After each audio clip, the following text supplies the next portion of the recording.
If you could choose one trait that you'd like to be of yourself in here today, if you could bring the best trait of Max Troiani, of Josh Zamora to the absolute fullest, what would you like it to be today? Yeah, guys, I could introduce him as a 3-time NL Manager of the Year, a World Series champion, but I'm going to introduce him today as a proud dad. Mr. Dusty Baker, first off, thanks so much for the time, and how's the Cape been treating you so far?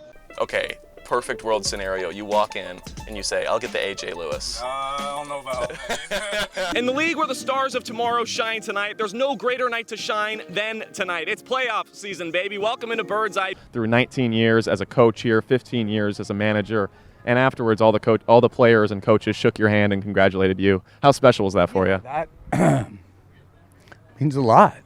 Every time I looked at you, you were smiling, you were having fun, whether it was just playing catch with the guys or kind of walking around Fenway Park. If you can remember one thing from today, what would you say it was? Whether you guys are ahead or behind on the scoreboard, I've noticed that you're always screaming out positive affirmations from the dugout. Is that something that comes natural or something you kind of stress in these games? Yeah, Mosquitoes are relentless, you know.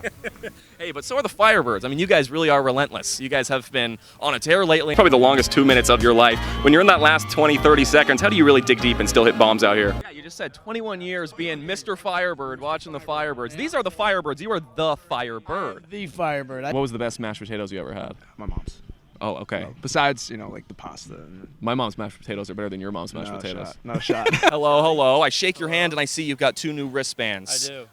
From your 2 sisters. That's pretty cool, and I think they're powering the Firebirds. They are. Hey, welcome back into the Bird's Eye View pregame. Come on! Whoa! Whoa! The Birdman Bob, he just got activated this morning. Welcome to the team. Yeah, my arm is sore now. You mentioned that you've spent some time with the Yes Network. In an interview with Michael Kay a while back, you said that in your first start ever, Don Mattingly was playing first base, and you were just so starstruck almost to be playing on the same field as him. And I want to ask you, from that day to now, what has changed in your mindset towards the game of baseball? Wow. Some heavy stuff. That's just going to help me thrive later in the future. You talk about later in the future, but I'm wondering in the past, were you a kid that grew up and always wanted to be at Army West Point and always had that dream and inspiration, or was it something that kind of came your senior year of high school? Yeah, it kind of came my senior year of high school. With that, you've got so many siblings, cousins under you. Yeah.